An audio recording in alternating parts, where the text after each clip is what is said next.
Hello everyone, welcome back to another episode of r/ProRevenge. In today's episode, keeping me up at night with your parties. Enjoy being shamed on the national news.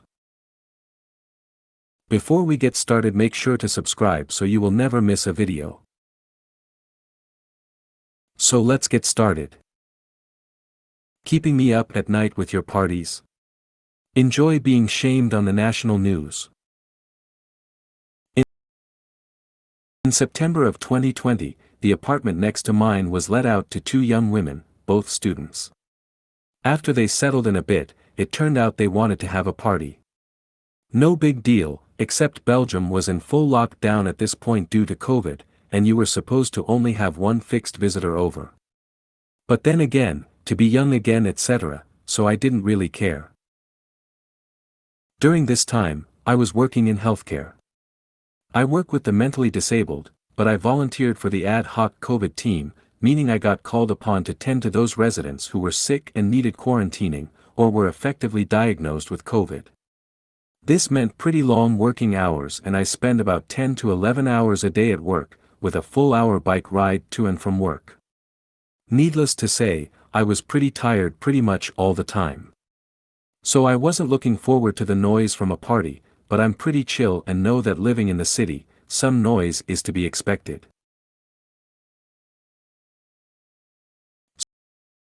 So they are having their party, and I can stand some noise and music.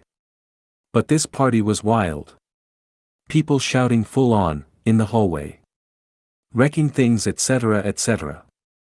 At about 4 in the morning, I introduced myself to the neighbors and asked them when they could expect their company, plus 20 people, to leave. And if they could refrain from having a party the next day, as I have to work and get up at 6 every day.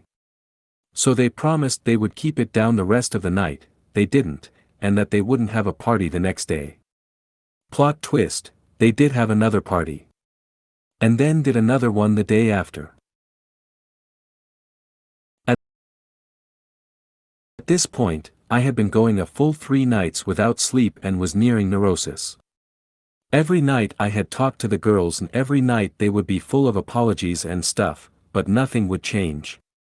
I also felt terrible when I had to enter their place, because it would be absolutely packed with people and I work with some very vulnerable people at work who I wouldn't want to spread COVID to.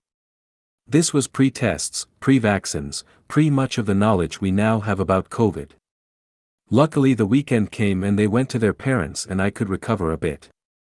Suffice to say, I wasn't really liking my new neighbors. During the next few weeks, they refrained from big parties, but they would have a constant flood of people coming over during the night. And by constant, I mean constant. Like their bell would ring 70 times a night and people would always be coming or going. And those people would be drunk and loud. Our communal hallway is pretty much an echo chamber because it's all stone and any noise will travel throughout the building. Basically I couldn't rely to sleep at night. It drove me crazy. I could only sleep Friday through Sunday, because then they would go off to their parents or whatever. I couldn't grasp how they could know this many people that would always be coming and going. During one night, while knocking on their door to complain about the noise, I encountered my upstairs neighbor, who is also on Reddit, hi, and decided that we would have to join forces to get this to stop. My neighbor told me some important bit of information. The reason there were people coming and going all the time was because they used their apartment as a makeshift bar/hangout. During this time, bars were closed due to COVID and all those students were using the big apartment to hang out. Moreover, across the street was another frat house with 5 boys living there, and that too was a secret hangout. So people would hang out at those 2 places and cross the street if they wanted a different atmosphere or wanted to see their other friends etc. etc. And the boys from across the street would also come over 15 times a night. Most visitors seemed to be law students or affiliated with them. Basically our communal hallway was just a part of their cafe space now. So we tried talking to the girls. Then we started to talk to the visitors. None of them had any sympathy for us when we were asking them to be quiet at 4 in the morning. Most of them just laughed at us, as we were the pesky neighbors, no doubt. Even more of them were just so wasted that they didn't know what they were doing. So we started calling the police, dozens of times. Most of the times, they weren't let in and police told us they couldn't do anything. We kept calling as we wanted a record of our calls in the system. Belgium was still in full lockdown at this point and what they were doing was full on illegal. Even so, police told us their hands were tied if they wouldn't open the door.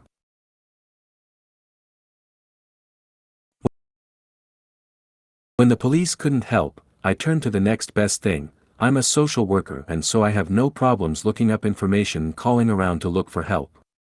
This is what I did. Most places, student unions, police, town hall, were understanding but couldn't really do much. So I acted on the suggestion of the upstairs neighbor and contacted one of the girls' dean. I shot him a nice email about sorry to have bothered him and taking up his time, but I had this big group of students from his faculty ganging up every night and maybe he wanted to know about it since they were breaking every possible COVID rule that existed at that time. Especially since me and my neighbor were about to go to the papers with this story, as secret lockdown parties were becoming a thing in the papers at this point. This dean called me back right away and we had a nice talk about our problems. He told me he was on it. So basically what he did was call the law student girl and her parents. Big drama ensued and we finally got to sit down with the girls and they finally sounded like they were sorry. Tears were shed, for which I had no patience tbh. We learned that the police had actually been inside a few times and they were issued tickets for having secret parties. Those were €300 each a pop, so no idea why they didn't just stop. We learned they were not happy because the dean had called them up at 11 o'clock and they were still asleep. To which I said, well, there is your problem. You are still asleep at 11 o'clock.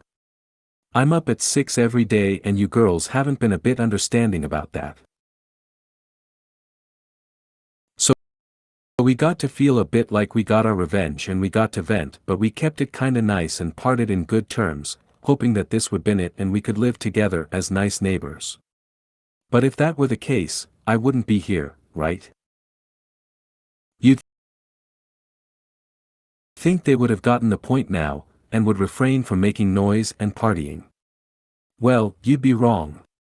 Basically what they did was they moved to the frat house across the street and started partying there.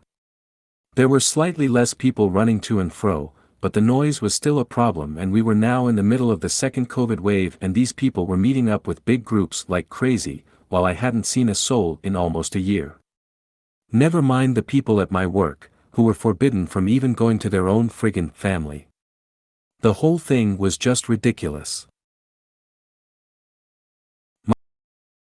My upstairs neighbor happened to film such a party across the street and had sent the clip to me. We were thinking about going to the press with our story but weren't really sure if it would be a good idea. So I posted the clip of the party on the subreddit of our country to test the waters. It got quite some comments and upvotes and it seemed most people were also sick of people disregarding the rules and having secret parties. After some talks with the upstairs neighbor, we decided to contact the press and simultaneously go up a step in the university hierarchy and contact the vice-rector that had the power to start up a disciplinary case against the students. This person is one of 12 vice-rectors for a total campus of about 15,000 students, so quite high up. Things moved fast. Local news actually picked up our story from Reddit and contacted me and we gave some background info. They confirmed with the police that cops had been dozens of times to our address and across the street and weren't let in most of the time. We mentioned that the university was involved and that we hoped they would finally intervene. The next day, the piece was on their website. It went viral there, and got promoted to the sites of most national newspapers. Its headline was sensational enough, mentioning the dozens of times police had showed up and also mentioning how healthcare workers were being kept up by selfish students. At the same time, the vice-rector contacted us to take our statements, which we already had prepared up on paper, and informed us they would investigate and could possibly start up disciplinary actions. At the same time, more reporters were contacting me throughout the day, and we made sure to mention that to her and link the university the printed articles. The next day, while at work, I got a message from the upstairs neighbor that a film crew from the national news was at our doorstep. He declined to talk to them, and I would have done the same, since this was getting pretty big now, but they made a segment anyway. And sure enough, that night at 7, here was my street and a short section about cops standing in front of a closed door a dozen times and the local press cop talking about the troubles of closed doors. Best part about it was that a student from the offending frat house across the street had let the film crew in, and said on camera exactly what we were accusing them of towards the university, that they had been having parties and didn't let the cops in and that they had done it multiple times. No idea what made him think that was a good idea. Anyway, trying not to make a huge story even longer, the press died down some time later, thank God, and the disciplinary action from the uni went through. Before the hearing, we sat down with the girls from our block and cleared some things up. We wanted to live like normal people together, and we tried to make some amends. Because we put in a, kinda, good word for them, they got the lighter end of the stick, 40 hours of community service and some probation. The guys across the street got 80 hours each, and each had to write us a letter of apology, which I thoroughly enjoyed reading every time I got one. Sad part is, most of them sounded just like dumb young kids, but that was after getting called out on the news and being part of a disciplinary action. But we never wanted to escalate things this far. Some noise is to be expected when living in the same building, and we were never going to go to these extremes for some expected noises. But these people went to the extremes, and so we were forced to do the same. Rest of the year, a simple message on WhatsApp was enough to silence any noises we had coming from their apartment. If anything, I hope they learned that even very polite and chilled people can become very upset when presented with sleep deprivation and excessive noise. If you made it to the end of the video, thanks for watching. Don't forget to like, subscribe and share, and we will see you in the next video.